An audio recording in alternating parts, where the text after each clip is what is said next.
तो सोपानष्टदशैरेवं भुक्तिमुक्तिशमुच्यते क्रमशः चित्तशुद्धि स्यात् प्रेम भक्त्यादि कर्मसु। अतः गीता का ज्ञान अष्टादश अध्यायों की एक सीढ़ी है जिस पर चढ़कर व्यक्ति भुक्ति अर्थात इंद्रिय तृप्ति एवं मुक्ति से ऊपर उठता है तथा क्रमशः चित्त की शुद्धि तथा परम भगवान के प्रति प्रेम में सेवा की योग्यता प्राप्त करता है। तो केवल भगवत गीता के भक्तिपूर्वक अध्ययन से ये सारे लाभ प्राप्त हो जाते हैं। इंद्रिय तृप्ति से ऊपर उठ जाने का क्या अर्थ है कि उसकी जो इंद्रियां दूषित थी उसकी इंद्रियां शुद्ध हो जाती हैं, यहाँ तक कि वो मुक्ति से भी ऊपर उठ जाता है, मुक्ति की स्पृहा भी नहीं करता। और क्रमशः जैसे हम भगवत गीता का अध्ययन करते जा रहे हैं सीधे भगवान का संपर्क प्राप्त कर रहे हैं, उससे क्या हो रहा है, चित्त का शुद्धिकरण हो रहा है और भगवान के प्रति प्रेम में सेवा की योग्यता को व्यक्ति प्राप्त करता है। तो ये सब लाभ है केवल भगवत गीता को भक्ति भाव से पढ़ने का और श्रवण करने का। आप समझ। और पहली योग्यता क्या है भगवत गीता को समझने की, कि व्यक्ति यह समझे कि इसको साक्षात भगवान ने बोला है और यह अक्षर सत्य है, इसका एक एक अक्षर सत्य है, इसको व्यक्ति समझे। हम लोग यहाँ पर झूठ सुनने के लिए इकट्ठा नहीं हुए हैं, हम सत्य परम सत्य भगवान की वाणी को सुनने के लिए यहाँ पर उपस्थित हुए हैं। तो इसका एक एक श्लोक एक एक अक्षर जो है वो सत्य है और इसको अर्ध कुकुट न्याय की तरह नहीं स्वीकार करते। अर्ध कुकुट न्याय क्या है, व्यक्ति गीता पढ़ता है, जो जो बात उसको अच्छी लग रही है उसको स्वीकार रहा है और कुछ कुछ बात उसको सही नहीं लग रही है तो उसको त्याग रहा है। नहीं, ऐसे भी नहीं। पूरी भगवत गीता में जो भगवान जैसे बोल रहे हैं उसको यथावत स्वीकार करना है। अर्ध कुकुट न्याय समझ रहे हो, मतलब एक ऐसा व्यक्ति था जिसके पास एक मुर्गी थी, तो मुर्गी जो है उसको अंडा देती थी और उस मुर्गी को उसको खाना भी खिलाना पड़ता था। उसने सोचा इसका जो मुर्गी का तो मुंह वाला हिस्सा है ना, चोंच वाला हिस्सा, ये इसको मेंटेन करना बड़ा मुश्किल है क्योंकि इसको बहुत खाना खिलाना पड़ता है, और पीछे का हिस्सा बड़ा अच्छा है क्योंकि इससे मुझे अंडा लाभ हो रहा है। तो उसने सोचा कि मैं आगे का हिस्सा जो है मुर्गी का वो काट देता हूँ, पीछे वाला हिस्सा रख लेता हूँ। ऐसा उस मूर्ख व्यक्ति ने सोचा और इस प्रकार से उसने मुर्गी को आधा काट दिया और जिससे उसको कोई भी लाभ नहीं मिला, कुछ अर्थ की प्राप्ति नहीं हुई। तो ये अर्ध कुकुट न्याय जो है इसको हम शास्त्र पे नहीं लगाते, समझ रहे हो। कोई लोग क्या करते हैं, एक शास्त्र का एक हिस्सा स्वीकार करे दूसरा हिस्सा नहीं स्वीकार करे, ऐसा नहीं करना है।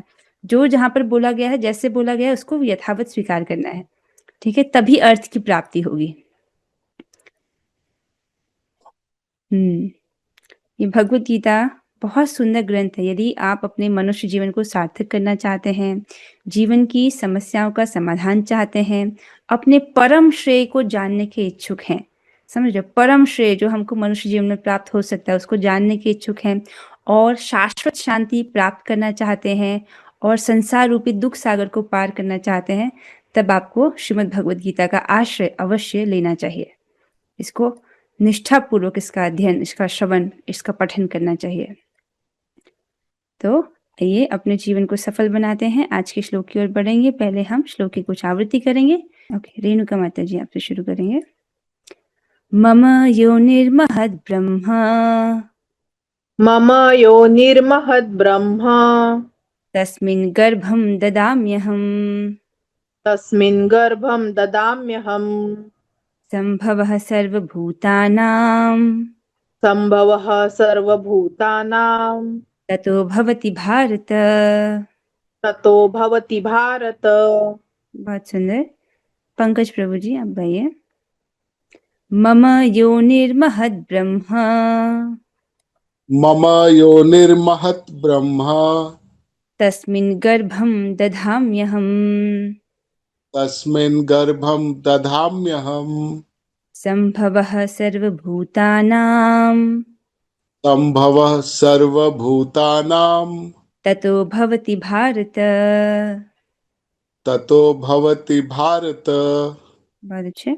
भगवान इस श्लोक में कहते हैं, हे भरत पुत्र। किसको कह रहे हैं भरत पुत्र? अर्जुन जी को। तो क्या उनके पिता का नाम भरत था? नहीं, वो भरत वंश में पैदा हुए थे, भरत वंशी थे, इसीलिए उनको बोल रहे हैं भरत पुत्र। ब्रह्म नामक भौतिक वस्तु जन्म का स्रोत है और मैं इसी ब्रह्म को गर्भस्थ करता हूँ जिससे समस्त जीवों का जन्म होता है। ये क्या कह रहे हैं? हो सकता है यहाँ पर आप ब्रह्म सुन करके थोड़े विस्मित हुए हों। ब्रह्म नामक भौतिक वस्तु, हो सकता है आप ये धारणा कर रहे हो कि ब्रह्म का अर्थ तो ब्रह्म ज्योति है और ब्रह्म ज्योति भौतिक थोड़ी होती है। यहाँ पर भगवान ब्रह्म ज्योति का वर्णन नहीं कर रहे हैं। यहाँ पर ब्रह्म ज्योति से अर्थ है महत तत्व, प्रधान की बात हो रही है। उसको भगवान कह रहे हैं वह जन्म का स्रोत है, अर्थात जीवात्मा के शरीरों के जन्म का स्रोत है। और मैं इसी ब्रह्म को गर्भस्थ करता हूँ, इसी प्रधान को भगवान गर्भस्थ करते हैं दृष्टिपात से, और इस प्रकार वो सृष्टि करते हैं जिससे समस्त जीवों का जन्म होता है।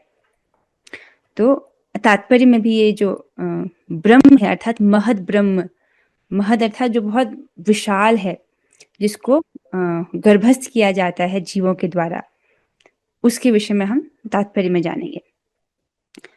अन्वय को देखेंगे। भारत, हे भारत, महद ब्रह्म अर्थात महद ब्रह्म रूपी प्रकृति। तो यहाँ पर ब्रह्म का अर्थ ब्रह्म ज्योति नहीं है, यहाँ पर ब्रह्म का अर्थ है महद ब्रह्म रूप प्रकृति। महद मतलब जो बहुत विशाल है, जिसको भगवान गर्भस्थ करते हैं दृष्टिपात से। मम योनि अर्थात मेरी योनि अर्थात गर्भाधान स्थान है। तस्मिन उसमें, अहम मैं, गर्भम अर्थात चेतन पुंज रूप बीज दधामी अर्पण करता हूँ। तो ये जो महद ब्रह्म है, ये गर्भाधान स्थान है जिसमें भगवान तेज पुंज रूपी जो बीज है अर्थात जीवात्माओं को अर्पित करते हैं, जीवात्माओं को गर्भस्थ करते हैं। कैसे करते हैं? केवल दृष्टिपात से। सृष्टि परिक्रम जब पढ़ाया जाता है श्रीमद् भागवतम के दूसरे स्कंद में, तब उसमें यह विषय विस्तार से है कि भगवान किस प्रकार से सृष्टि करते हैं। ततः उससे सर्वभूतानाम, सभी भूतों की, भूत का अर्थ है जीव, सभी जीवों की, संभव अर्थात उत्पत्ति, भवती अर्थात होती है।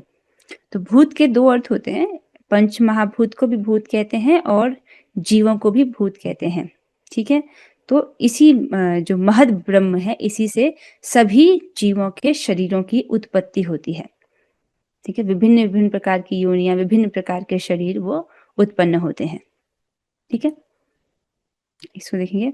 मम योनिर्महद ब्रह्म, ये महद ब्रह्म मेरी योनि है अर्थात गर्भाधान स्थान है। और तस्मिन गर्भम दधाम्यहम, जिसमें मैं जो तेज पुंज जीवात्मा है उनको गर्भस्थ करता हूँ, उनको अर्पण करता हूँ। संभव सर्वभूतानाम, और इस प्रकार से सभी जीवों के जो शरीर हैं वह संभव होते हैं। ततो भवति भारत, हे भारत ऐसा होता है। इसको भगवान बता रहे हैं। अगर इन श्लोकों को, इस श्लोक का लिंक क्या है? अगर यह प्रश्न पूछा जाए कि भगवान ये जीवात्मा और प्रकृति का संयोग कैसे हुआ? जीवात्मा तो सच्चिदानंद है और प्रकृति जो है वो एकदम उल्टी प्रकृति की है, मतलब असत, अचित और निरानंद है। तो ये जो जीवात्मा है और ये जो भौतिक प्रकृति है, इनका संयोग कैसे हुआ? तो भगवान इसका उत्तर दे रहे हैं कि वो मैं करता हूँ, मेरे द्वारा इनका संयोग किया जाता है। मैं इस प्रकार से जीवों को प्रधान में गर्भस्थ करता हूँ। ठीक है, इसको समझा रहे हैं। तात्पर्य पर चलेंगे तब आपको ये बातें और स्पष्ट होंगी। अनुवाद और तात्पर्य कृष्ण कृपा मूर्ति श्री श्रीमद् AC भक्तिवेदांत स्वामी श्री प्रभुपाद द्वारा। यह संसार की व्याख्या है। जो कुछ घटित होता है वह क्षेत्र अर्थात शरीर तथा क्षेत्रज्ञ आत्मा के संयोग से होता है। प्रकृति और जीव का यह संयोग स्वयं भगवान द्वारा संभव बनाया जाता है। तो स्पष्ट हो रहा है। इसको हमने 7वें अध्याय में भी पढ़ा था। भूमिरापो नलो वायु खम मनो बुद्धिरेव च अहंकार इति यमे भिन्ना प्रकृतिरष्टधा। तो उसमें आपने क्या पढ़ा था 7वें अध्याय में? पृथ्वी, जल, अग्नि, वायु, आकाश, मन, बुद्धि, अहंकार, ये 8 प्रकार से विभक्त मेरी भिन्न अर्थात अपरा प्रकृतियां हैं। तो पृथ्वी, जल, अग्नि, वायु, आकाश, मन, बुद्धि, अहंकार, ये भगवान की अपरा शक्ति है, भौतिक प्रकृति है। ठीक है, और जीवात्मा क्या है? भगवान की पराशक्ति है। ठीक है, जीवात्मा परा प्रकृति है और ये जो भौतिक तत्व और मन, बुद्धि, अहंकार, ये क्या है? अपरा प्रकृति है। और इस जगत में जो भी कुछ है वह इस परा प्रकृति और अपरा प्रकृति का संयोग मात्र है। ठीक है, तो वही बोल रहे हैं कि जो कुछ घटित होता है वह क्षेत्र अर्थात शरीर, जो कि अपरा प्रकृति का बना है, पृथ्वी, जल, अग्नि, वायु, आकाश, मन, बुद्धि, अहंकार से बना है, और क्षेत्रज्ञ अर्थात आत्मा इसके संयोग से होता है। स्पष्ट है बात? ठीक है, और ये संयोग होता कैसे है? इस प्रकार से जो क्षेत्रज्ञ है और क्षेत्र है, परा प्रकृति और अपरा प्रकृति, इनका संयोग किस प्रकार से होता है, उसका उत्तर दे रहे हैं कि प्रकृति और जीव का यह संयोग स्वयं भगवान द्वारा संभव बनाया जाता है। ठीक है। महतत्व ही समग्र ब्रह्मांड का संपूर्ण कारण है और भौतिक कारण की समग्र वस्तु जिसमें प्रकृति के 3 गुण रहते हैं कभी कभी ब्रह्म कहलाती है। अब प्रभुपाद जी इसकी व्याख्या कर रहे हैं। ब्रह्म नामक भौतिक वस्तु, ठीक है, इसकी व्याख्या प्रभुपाद जी कर रहे हैं कि यह क्या चीज है। तो वो कह रहे हैं कि महतत्व ही समग्र ब्रह्मांड का संपूर्ण कारण है। तो बता रहे हैं कि समग्र ब्रह्मांड, एक ब्रह्मांड नहीं, सारे ब्रह्मांडों का जो कारण है वो क्या है? महतत्व है। और भौतिक कारण की समग्र वस्तु जिसमें प्रकृति के 3 गुण रहते हैं, इसको कभी कभी ब्रह्म भी कहा जाता है, महतत्व को ही। इसको थोड़ा इसको पढ़ लेते फिर और समझेंगे। परम पुरुष इसी समग्र वस्तु को गर्भस्थ करते हैं जिससे असंख्य ब्रह्मांड संभव हो सके हैं। तो जो महत तत्व है, भगवान इसी को ही गर्भस्थ करते हैं, अर्थात जो चिन्मय जीवात्मा है उसको इसमें डालते हैं। कैसे? हाँ, अपने दृष्टिपात से। ठीक है। तो थोड़ा सा महतत्व के विषय में हम समझेंगे। हाँ, यहाँ पर श्रीमद् भागवतम के दूसरे स्कंद का 5वां अध्याय के 22वें और 23वें श्लोक से लिया गया है, जिसमें सृष्टि परिक्रम को और विस्तार से पढ़ा जाता है। ठीक है। किसी को अगर इस टॉपिक को विस्तार से पढ़ना हो तो आप श्रीमद् भागवतम के दूसरे स्कंद का 5वां अध्याय का 22वां 23वां श्लोक जो पढ़ सकते हो तात्पर्य से। तो ये चित्र जो है ये भागवत से है। ठीक है। ये थोड़ा इसलिए रखा गया ताकि आप इस महत तत्व और प्रधान, ये जो शब्द बोले जा रहे हैं उसको समझ सको। तो अभी के लिए जितना आवश्यक है उतना समझा जा रहा है। तो पहले आप समझिए प्रधान क्या होता है। प्रधान अर्थात प्रकृति की अव्यक्त अवस्था। जैसे इस वक्त प्रकृति व्यक्त है, आपको दिखाई दे रहे हैं, मनुष्य दिख रहे हैं, उनके शरीर दिख रहे हैं, पेड़ पौधे हैं, इस जगत में विभिन्न विविधता दिख रही कि नहीं दिख रही है। इसका मतलब इस वक्त सृष्टि प्रकट है। ये तब की बात है जब प्रकृति अव्यक्त अवस्था में रहती है, जिसमें सतोगुण, रजोगुण और तमोगुण साम्य अवस्था में रहते हैं, 1:1:1 के रेशियो में। ये रेशियो आप समझते हो, जैसे चावल बनाते हैं तो चावल बनाने का क्या रेशियो होता है कि आप 1 भाग चावल लो और 2 भाग पानी लो, तो 1:2 हो गया रेशियो, है ना। लेकिन जो प्रकृति की साम्य अवस्था में रजोगुण, तमोगुण और सतोगुण सब बराबर अवस्था में रहते हैं, 1:1:1 के रेशियो में। लेकिन जब सृष्टि हो जाती है तब इनका जो अनुपात है वो बदल जाता है। हर किसी के चित्त में सतोगुण, रजोगुण, तमोगुण है, लेकिन वो 1:1:1 के रेशियो में नहीं है। कभी सतोगुण बढ़ जाता है, रजोगुण का तमोगुण कम हो जाता है। कभी रजोगुण अधिक बढ़ जाता है, सतोगुण तमोगुण कम हो जाता है। कभी तमोगुण बढ़ जाता है और रजोगुण और सतोगुण कम हो जाता है। इस प्रकार से होता है प्रकट सृष्टि में। लेकिन जब अव्यक्त अवस्था होती है उसमें 1:1:1 के रेशियो में रहता है। ठीक है। अधिक समझने के लिए नहीं है, इसमें आसान है ये। फिर भगवान उस पर अपनी काल शक्ति का शोभ करते हैं। तो इससे क्या होता है, प्रधान में कुछ परिवर्तन आता है। जैसे आपने गैस में खिचड़ी बनाने के लिए कुकर में दाल डाला, चावल डाला, पानी डाला, उसको बंद किया, मतलब नमक वमक डाल के। अब आपने उसमें गैस ऑन कर दिया, तो कुछ समय बाद उस खिचड़ी में, दाल चावल में क्षोभ उत्पन्न होने लगता है, कुछ परिवर्तन आने लगता है कि नहीं। उसी प्रकार से प्रधान में जब काल शक्ति का शोभ करते हैं तो काल शुद्ध प्रधान हो जाता है, प्रधान में कुछ परिवर्तन आ जाता है। ठीक है। उसके बाद भगवान उसमें जीवों को गर्भस्थ करते हैं और उनका स्वभाव डालते हैं।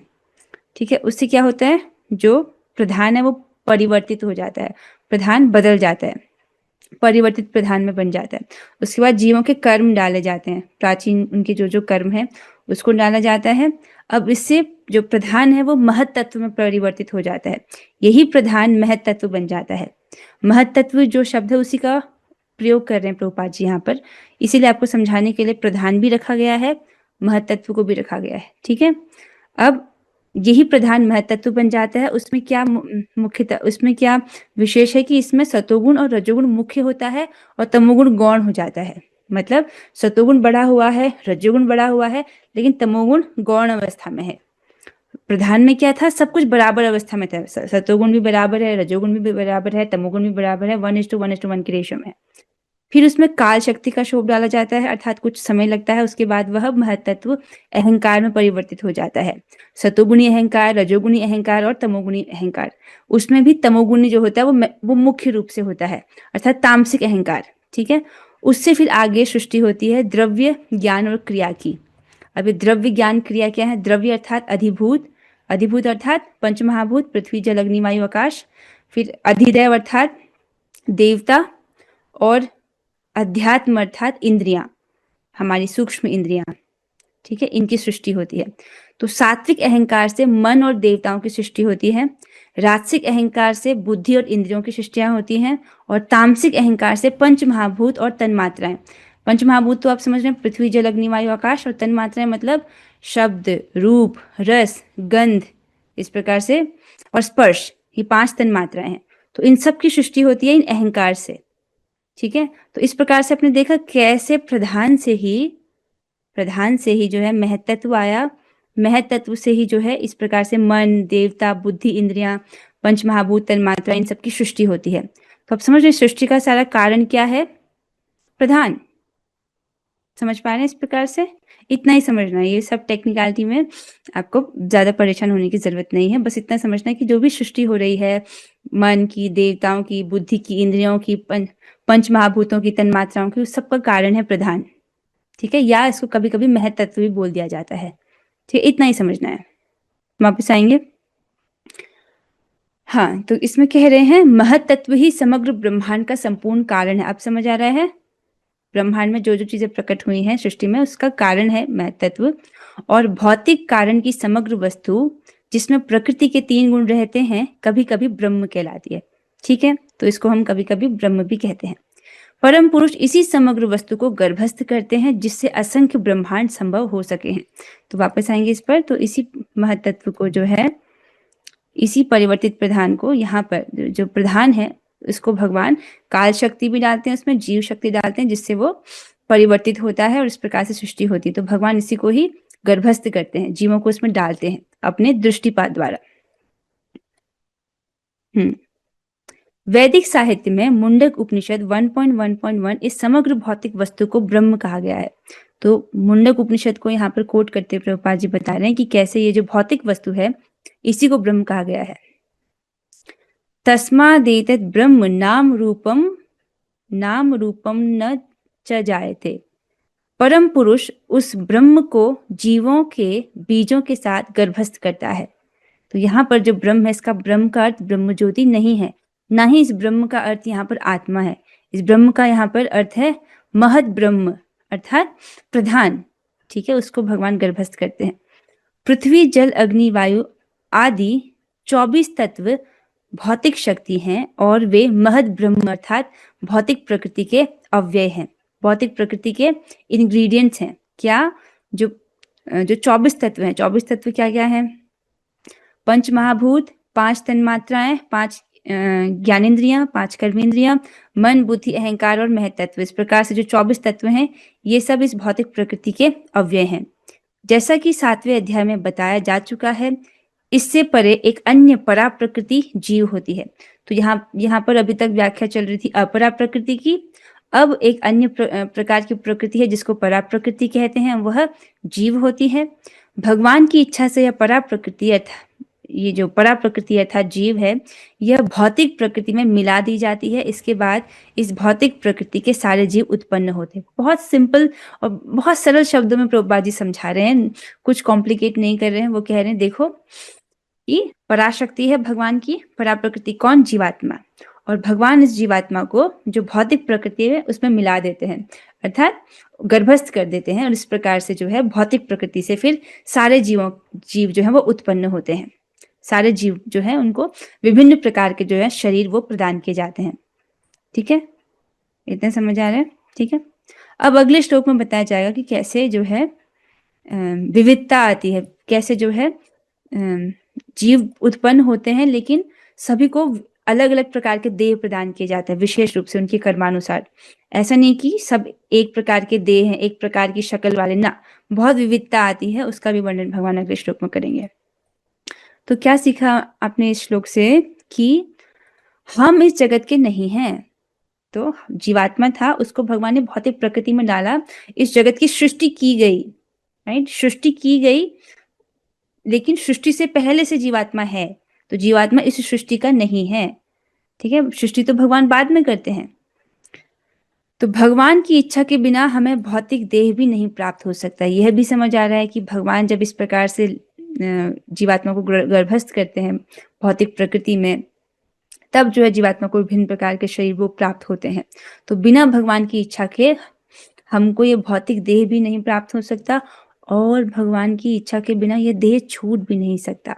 यहाँ पर छूटने का अर्थ ये नहीं है मृत्यु, मृत्यु की बात नहीं हो रही है। देखिए, जब तक आत्यंतिक प्रलय नहीं हो जाती है, तब तक जीवात्मा को बारंबार जन्म मृत्यु का चक्र देखना पड़ता है। आत्यंतिक प्रलय अर्थात जब किसी व्यक्ति की मृत्यु होती है, ठीक है, तब उसका केवल बाहरी शरीर छूटता है, स्थूल शरीर छूटता है, लेकिन उसका जो सूक्ष्म शरीर है, जो मन बुद्धि अहंकार से बना है, जिसमें उसकी विभिन्न प्रकार की वासनाएं हैं, वह उसके साथ रहता है, और अगले अगले देह में भी वह उसके साथ रहता है, ठीक है। आत्यंतिक प्रलय, जब तक ये सूक्ष्म शरीर नहीं गल जाता है, तब तक जीवात्मा जो है एक शरीर से दूसरे शरीर में जन्म लेता रहता है, एक शरीर से दूसरे शरीर को बदलता रहता है, ठीक है। आत्यंतिक प्रलय का मतलब होता है जब जीवात्मा का सूक्ष्म शरीर नष्ट हो जाए, ये जो मन बुद्धि अहंकार से बना, जब सूक्ष्म शरीर नष्ट हो जाता है उसको आत्यंतिक प्रलय कहते हैं, और उसके बाद दोबारा से जीवात्मा का इस भौतिक संसार में जन्म नहीं होता, ठीक है। तो यदि हम आत्यंतिक प्रलय चाहते हैं तो उसके लिए भी वह भी भगवान की इच्छा के बिना नहीं हो सकता। इसीलिए हम पूरी तरह से भगवान पर ही निर्भर हैं, अपने भौतिक देहों के लिए भी और अपनी आध्यात्मिक गति के लिए भी। आइए अगले श्लोक पर बढ़ेंगे। कुछ पूछ रहे हैं, पहले महत्त्व होता है या प्रधान? पहले प्रधान होता है, उसमें भगवान अपनी जीव शक्ति और काल शक्ति का शोभ करते हैं, उससे परिवर्तित प्रधान हो जाता है, उसके बाद महत्त्व बनता है वो, ठीक है। पहले हम श्लोक की कुछ आवृत्ति करेंगे, जो भक्त गाना चाह रहे हैं वे हाथ खड़ा कर सकते हैं। ओके, माधुरी माता जी।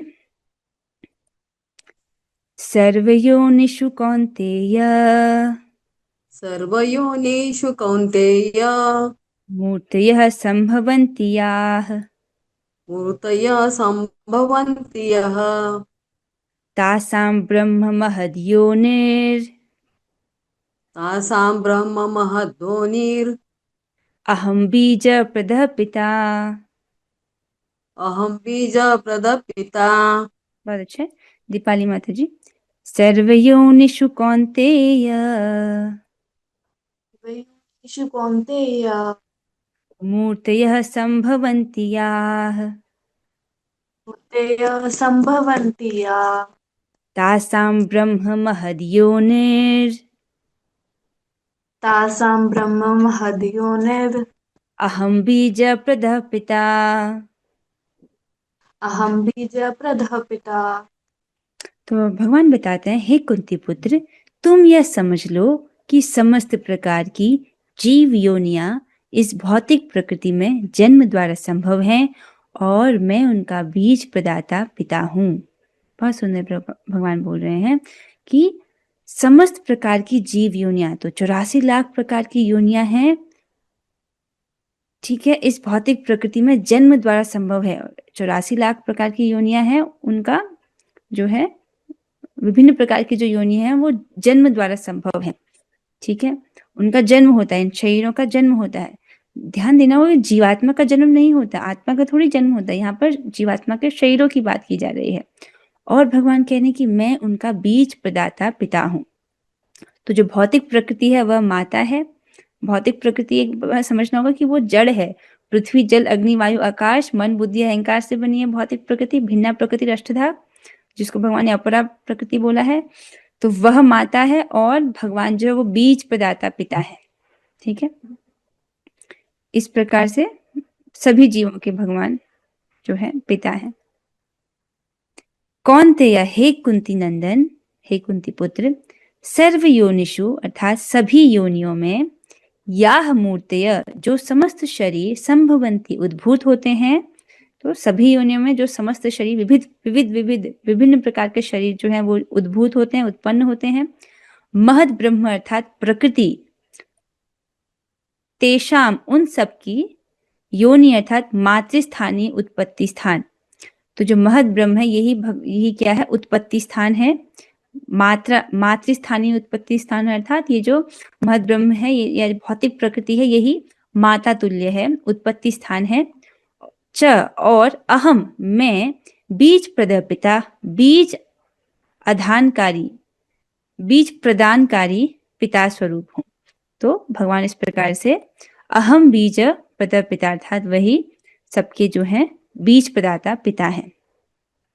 तो देखिए सभी जीव भगवान के अंश हैं इस प्रकार से। और जब व्यक्ति इसको समझेगा कि सब भगवान के ही अंश हैं तो वो किसी से भी द्वेष नहीं करेगा। ये पहला गुण है एक शुद्ध भक्त का, अद्वेष्टा सर्वभूतानाम, कि वो सभी जीवों से द्वेष नहीं करता है, मतलब किसी के बारे में भी दुर्भावना उसके मन में नहीं है। ठीक है, क्यों? क्यों समझ रहा है कि भगवान सभी जीवों के बीच प्रदाता पिता है, इसलिए किसी से भी द्वेष नहीं करता है। तो इसका अभ्यास कैसे किया जाता है? कम से कम व्यक्ति मध्यम अधिकार का अभ्यास करे।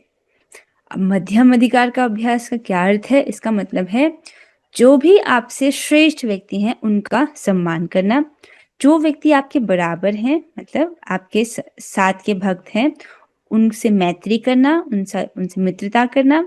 जो भक्त भक्ति में अभी नए नए आए हैं और बालिश हैं, आपसे बालिश समझ रहे हो, अभी नए नए आए, उनको नहीं अधिक पता है, उन पर दया करना। ठीक है, दया करने का अर्थ ये भी है कि आप उनको भक्ति में सहायता कर सकते हो जिस भी प्रकार से संभव हो। और हो सकता है कि वो त्रुटि करें, और क्योंकि अभी नए नए जो भक्ति में आते हैं वो उतने कॉन्शियस नहीं रहते हैं, हो सकता है वो त्रुटि करे, उसको सहन करना। ठीक है, ये हो दया करना। और चौथी कैटेगरी के कैसे लोग मिलेंगे आपको? जो आपसे द्वेष करने वाले होंगे, आपके बारे में बुरा भला बोलने वाले होंगे, आप चाहे कुछ भी करो लेकिन कुछ दोष निकालने वाले लोग। ऐसे लोगों के साथ कैसे व्यवहार करना? उनकी उपेक्षा कर देना। उपेक्षा करने का क्या अर्थ है? उनको इग्नोर कर देना, उनके साथ बहसबाजी में अपना समय नहीं बर्बाद करना। तो जब ये 4 बातें आप सीखते हो, इसको कहते हैं मध्यम अधिकार। श्रेष्ठ व्यक्ति से का सम्मान, बराबर व्यक्ति से मित्रता, जो बालिश हैं उन पर दया, और जो द्वेषी हैं उनकी उपेक्षा। इसका अभ्यास करना है, इसको कहते हैं मध्यम अधिकार। व्यवहारिक तौर पर कम से कम इसका अभ्यास व्यक्ति को करना चाहिए। और बोला जाता है कि भगवत धाम प्राप्ति के लिए व्यक्ति को कम से कम मध्यम अधिकार पर तो आना ही होता है, इसलिए इसका अभ्यास कीजिए। इसको समझिए कि इस बात को जिनके बच्चे हैं वो बात इसको बहुत अच्छे से समझ पाएंगे। ठीक है, बच्चा चाहे कैसा भी हो, ठीक है, माता पिता को वो अच्छा ही लगता है, उसके लिए हित ही करना चाहते हैं वो। ठीक है, तो उस प्रकार से इस जगत में जितने भी जीव हैं वो सब भगवान के हैं। यदि भी कुछ जीव भगवान से विद्रोह किए हुए हैं और भगवान की आज्ञा का पालन नहीं करते हैं, फिर भी भगवान उनका पालन करते हैं। देखो, हवा दिया है, पानी दे रहे हैं, सूर्य सबको बराबर रूप से प्राप्त हो रहा है, वर्षा का जल प्राप्त हो रहा है, तो संसाधन तो भगवान ने सबको दिए हैं। यद्यपि वह भगवान की अवज्ञा क्यों ना कर रहे हो, तो भगवान सबका पालन इस प्रकार से कर रहे हैं। लेकिन उसमें भी जो भगवान की आज्ञा का पालन कर रहे हैं, भगवान की भक्ति करते हैं, उस पर भगवान विशेष कृपा करते हैं। जिस प्रकार से मान लीजिए माता के 3 बच्चे हैं, ठीक है, और एक माता तीनों से प्रेम करती है, लेकिन जो बच्चा माता की आज्ञा का पालन करता है तो माँ का स्वतः ही स्वाभाविक रूप से उसके प्रति अधिक प्रेम होता है। ये कोई पक्षपात नहीं है, ये तो स्वाभाविक है, ऐसा तो होना ही चाहिए। जो आज्ञाकारी बच्चा होता है वो अपने माता पिता के प्रेम का प्रेमास्पद हो जाता है, उसको अधिक प्रेम प्राप्त होता है। उसी प्रकार से जो भगवान की भक्ति करते हैं उनको भगवान की विशेष कृपा जो है वो प्राप्त होती है। तात्पर्य की ओर चलेंगे। इस श्लोक में स्पष्ट बताया गया है कि भगवान श्री कृष्ण समस्त जीवों के आदि पिता हैं। ठीक है, स्पष्ट है ये बात। जैसे भगवान ने कहा अहम बीज प्रदत्त पिता, तो मैं ही बीज प्रदाता पिता हूं। सारे जीव भौतिक प्रकृति तथा आध्यात्मिक प्रकृति के संयोग हैं। ऐसे जीव केवल इस लोक में ही नहीं अपितु प्रत्येक लोक में, यहाँ तक कि सर्वोच्च लोक में भी जहाँ ब्रह्मा आसीन है पाए जाते हैं। बहुत सुंदर, क्या बोल रहे हैं? सारे जीव जो हैं पहले भौतिक प्रकृति और आध्यात्मिक प्रकृति के संयोग है। इस बात को समझ रहे हो आप? इसको हमने पहले भी श्लोक में कहीं पढ़ा हुआ था, कहाँ पढ़ा था? हाँ, 13वें अध्याय के 27वें श्लोक में। अभी अभी जो पिछला अध्याय हमने पढ़ा उसमें बोला गया है, यावत् संजायते किंचित सत्वं स्थावर जंगमम क्षेत्र क्षेत्रज्ञ संयोगा तत्विधि भरतर्षभ, जिसमें बोला गया है, हे भरतवंशों में श्रेष्ठ, यह जान लो कि चर तथा अचर जो भी तुम्हें अस्तित्व में दिख रहा है वह कर्म क्षेत्र अर्थात शरीर तथा क्षेत्र के ज्ञाता अर्थात जीवात्मा का संयोग मात्र है। ठीक है, इस प्रकार से भगवान ने पहले समझाया है हमको। तो प्रभुपाद जी कह रहे हैं कि सारे जीव भौतिक प्रकृति और आध्यात्मिक प्रकृति के संयोग हैं। ठीक है, सिंपल। ऐसे जीव केवल इस लोक में ही नहीं अपितु प्रत्येक लोक में हैं। तो जीवात्माएं केवल हमारी पृथ्वी पर ही नहीं है, ऊपर के जो लोक हैं, चंद्रलोक, सूर्यलोक में भी जीवात्माएं रह रही हैं, ब्रह्मलोक वहां भी जीवात्माएं हैं, जनलोक, तपलोक, महलोक वहां भी जीवात्माएं हैं। तो ये जीवात्माएं सर्वत्र फैली हुई हैं। ठीक है, जहां ब्रह्मा जी हैं वहां भी हैं, और जीव सर्वत्र हैं, पृथ्वी, जल तथा अग्नि के भीतर भी जीव हैं। ये रिसर्च में भी साइंटिस्ट ने पता किया कि फायर में भी फायर बैक्टीरिया होते हैं जो उसमें रहते हैं। तो उसी अनुसार जीवात्माओं के अलग अलग प्रकार के शरीर हैं। जैसे समुद्र में भी जीवात्माएं रहती हैं। ठीक है, तो इसका मतलब ये थोड़ी कि मनुष्य जैसे दिखने वाले हैं वो, नहीं, उनका एक विशेष प्रकार का शरीर है जो समुद्र के भीतर रहते हैं, वहां भी जीवात्माएं हैं। तो देख रहे, जब व्यक्ति ये समझेगा तो कितना सारा बजट बच सकता है। जैसे सरकार करोड़ों करोड़ रुपए खर्च कर रही है बस ये पता करने के लिए कि दूसरे ग्रहों पर जीवन है कि नहीं। अब गीता पढ़ लेनी चाहिए तो पता चल जाएगा कि दूसरे ग्रहों में भी जीव हैं, तो उनके करोड़ों करोड़ रुपए बच जाएंगे ना। लेकिन उधर वो लोग जो है उधर बुद्धि नहीं लगाएंगे, उन्हीं का नुकसान है। हाँ, आगे चलेंगे। ये सारे जीव माता भौतिक प्रकृति तथा बीज प्रदाता कृष्ण के द्वारा प्रकट होते हैं। इंटरेस्टिंग है कि माता जड़ है, जीवात्मा चैतन्य, जो भौतिक प्रकृति है, पृथ्वी जल अग्नि वायु आकाश मन बुद्धि अहंकार से जो बनी है, वो जड़ है, उसमें कोई चेतना नहीं है। तो उसको माता बोला गया है। लेकिन पिता कौन है? बीज प्रदाता कृष्ण, वो पिता के रूप में है, के द्वारा प्रकट होते हैं। तात्पर्य यह है कि भौतिक जगत जीवों को गर्भ में धारण किए हैं, जो सृष्टि काल में अपने पूर्व कर्मों के अनुसार विविध रूपों में प्रकट होते हैं। सिंपल। तो भौतिक जगत जो है जीवों को गर्भ में धारण की है, ये जो भौतिक प्रकृति है जीवों को गर्भ में धारण करती है, और सृष्टि काल में अपने पूर्व कर्मों के अनुसार विविध रूपों में प्रकट होती है। और जीवात्मा को किस आधार पर उसके शरीर प्रदान किया जाता है कि प्राचीन जब सृष्टि हुई थी और तब उस जीवात्मा ने जो जो कर्म किए थे, जैसे जैसे संस्कार उसके चित्त पर हैं, उसके अनुरूप उसको योनि जो है वो प्रदान की जाती है। ठीक है, भगवान नहीं डिसाइड करते, भगवान व्यवस्था करते हैं, लेकिन उस जीवात्मा की जैसी इच्छाएं रही थी, जैसे उसके कर्म थे, जैसे उसका चित्त का निर्माण हुआ है, उसके संस्कारों के अनुसार उसको जो है भौतिक प्रकृति द्वारा नई योनि प्रदान की जाती है। ठीक है, विविध विविध रूपों में प्रकट की जाती है। तो विभिन्न प्रकार के शरीर है ना, विभिन्न प्रकार की योनियां है कि नहीं इस जगत में। चित्र को देखिए आप। तो सारे जीव भौतिक प्रकृति तथा आध्यात्मिक प्रकृति के संयोग है। तो यहाँ पर जो है, जो भौतिक शरीर दिख रहा है वो तो अपरा प्रकृति है अर्थात भौतिक प्रकृति है, और जो चिन्मय जीवात्मा है वह परा प्रकृति है। तो ये सब कुछ इनका संयोग है। ऊपर देवी देवताओं का शरीर भी जो है वो भी भौतिक है। ठीक है, तो आज आपको स्पष्ट हुआ होगा। इसके साथ हम एक छोटी सी बात और रह गई है। तो श्लोक पर चर्चा तो यहाँ पर समाप्त हो रही है। एक छोटी सी बात है, यह भगवान की सेवा के विषय में। तो इसको शिव जी इसको बताते हैं पार्वती जी को कि सभी आराधनाओं में विष्णु आराधना जो है वो सर्वश्रेष्ठ है। विष्णु आराधना अर्थात कृष्ण की आराधना, क्योंकि विष्णु और कृष्ण एक ही तत्व हैं।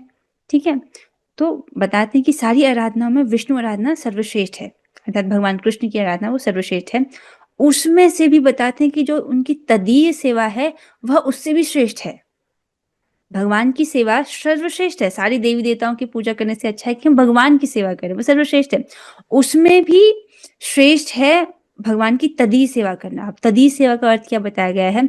तुलसी जी की सेवा करना, धाम सेवा करना, शास्त्र सेवा करना और वैष्णव सेवा करना। जब हम तदीय सेवा करते हैं तो हमारी और तीव्रता से प्रगति होती है, जल्दी इसके रिजल्ट्स आते हैं। ठीक है, तो इस पर भी ध्यान देना चाहिए। तुलसी जी की सेवा, धाम सेवा। धाम सेवा कैसे होता है? जैसे भगवान की सेवा होती है, धाम को प्रणाम किया जाता है, धाम का स्मरण करा जाता है, धाम की स्तुति गाई जाती है और धाम वास किया जाता है। ठीक है, ये धाम का स्मरण करना, ये भी धाम सेवा है। शास्त्र सेवा तो कैसे करते हैं हम लोग? पढ़ करके। अभी जैसे हम लोग शास्त्र सेवा कर रहे हैं, भगवान के जो भक्ति प्रवर्तक शास्त्र है उनको पढ़ना भक्तों की संगति में, और वैष्णव सेवा करना। वैष्णव सेवा भी कैसे करते हैं? उनको प्रणाम करना, उनका स्मरण करना, जैसे जो पूर्ववर्ती आचार्य उनका स्मरण करना, या इसको ऐसे बताया गया था कि वैष्णव को घर पर बुलाना और उनको देवताओं की तरह भोजन कराना। ठीक है, तो जो लोग जिनका ऐसा सामर्थ्य है वो ऐसा कर सकते हैं, इससे बहुत जल्दी लाभ होता है। और भक्ति देवी सबसे ज्यादा तब प्रसन्न होती है जब भक्ति प्राप्त करने के लिए भक्ति की जाती है। तो हम सभी भक्ति कर रहे हैं, ठीक है, साथ साथ में भक्ति करने के साथ साथ में, अर्थात हम अपनी भक्ति लता को उगा रहे हैं। भक्ति रूपी बीज हमको प्रदान किया गया है, जिसको प्रतिदिन महाप्रभु कहते हैं श्रवण और कीर्तन रूपी जल से उसको सींचो। ठीक है, पर यह भी ध्यान रखना है कि कोई खरपतवार ना उग जाए। खरपतवार समझ रहे हो? भक्ति लता रूपी बीज के साथ साथ कुछ घास भी उगने लगे तो उस घास को उखाड़ने का काम भी करना है। घास अर्थात जो भक्ति के इतर कुछ कुछ इच्छाएं जो हमारे मन में आ जाती हैं वो घास की तरह हैं। ठीक है, उनको भी हटाते रहना। तो और तेजी से अगर भक्ति लता बढ़ानी है तो क्या करना है?